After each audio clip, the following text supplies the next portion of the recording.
Hi everyone, welcome to Greeklish Outdoors. Today we are looking at the SPA Expert CO2 air pistol from Umarex. So, stick around. So the SPA Expert, this is a brand new pistol from Umarex. It looks very similar to an air pistol I reviewed in the past, which is the SPA 100, except that pistol was a brake barrel spring action powered air pistol. This one, as I said before, is a CO2 powered air pistol. They look fairly similar with that red and grey colour combination, except this one can fire more than one shot at a time. Anyway, let's take a closer look. So there's the box. If we open that up, of course we get the gun. It also comes with this bag, which contains 2 extra of these rotary magazines or grinders and 2 spare bolts. It also comes with a couple of spare O-rings too. So that's quite handy when you want to maintain your gun over a long period of time, because these things do wear out. That's a nice touch. But there's the gun. I think it looks very, very cool. On there you see UX SPA Expert. Underneath is a nut. You need to undo that to load the CO2, which we'll do shortly. But I think it looks like a very, very cool pistol. I love the shape of the handle. It's very, very ergonomic, and your thumb just sits really, really nice on the side. Right, now let's have some facts and figures. So this is a 4.5mm or .177 pellet firing CO2 pistol. It takes 12 gram CO2 capsules. Umarex state it has a maximum pellet velocity of 100 meters per second. It weighs 600 grams and has a total length of 320 millimeters. The barrel is rifled. It is a double action only trigger, and each of those rotary magazines it comes with can take 8 pellets. The air pistol has fixed sights at the front and rear. These unfortunately are not adjustable. It has 2 Picatinny rails, one on the bottom of the barrel at the front and one further back. The safety is contained within the trigger, so the safety is on now. If I push that button in, the safety is released and the trigger can be pressed. To release the rotary magazine, we pull this red button back, and that allows us to then refill our magazine, and that button then slides back forward and secures the magazine in place. As I said, it's a double action only trigger. As you see, when I pull the trigger, the hammer does click, but you cannot pull the hammer back like you can on a single action air gun. To load a 12 gram CO2 cylinder into the gun, simply pull that bolt up, unwind to release, take that out, and then the handle actually comes completely off. You can then place your CO2 cartridge in there. You then need to use the back of the bolt to tighten up that screw there. Then replace the handle, replace the bolt, and there the CO2 is loaded. So to test this air gun today, I'm going to use 3 different pellets. I have the Crosman pointed pellets, which are 0.48 grams and are a pointed lead pellet. I have the Gammo Match, which are 0.49 grams and are a flat-headed lead pellet. And I have the Quintor Tornadoes, which are a lead-free pellet weighing 0.23 grams and are made from plastic with a steel BB inside. So hopefully using these 3 pellets should give us a good idea of how this air gun performs. Later on, I also have some of these Quintor Phantom to fire just for a bit of fun. First up, let's put this air pistol over the chronograph to check out its velocity and power with all 3 of these pellets.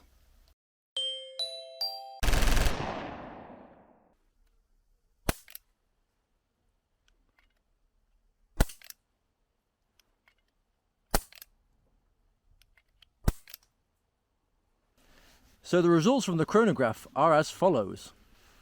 The Crosman pointed pellets had an average velocity of 95.9 meters per second, which is 314.6 feet per second. That equates to a power output of 2.25 joules or 1.66 foot-pounds. The Gamma match had an average velocity of 92.1 meters per second, which is 302.2 feet per second. That equates to a power output of 2.08 joules or 1.53 foot-pounds. Finally, the Kvintor Tornadoes, our lightest pellet here, had an average velocity of 133.6 meters per second, which is 438.2 feet per second. That equates to a power output of 2.05 joules or 1.51 foot-pounds. So the power and velocity figures are nothing to write home about, but this is not meant to be a gun for anything other than target shooting and a little bit of backyard plinking. Anyway, let's move on to accuracy.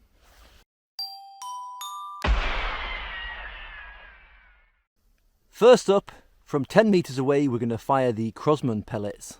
And of course, safety first.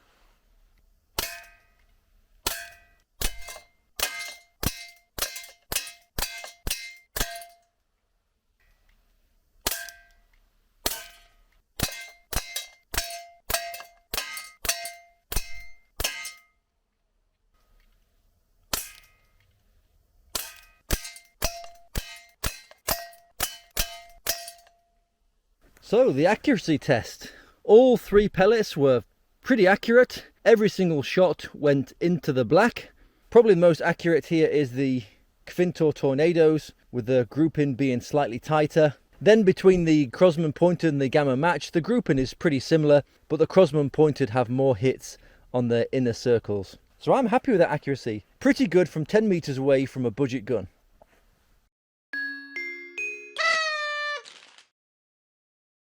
Right, now let's have some fun with these exploding Kvintor Phantom pellets.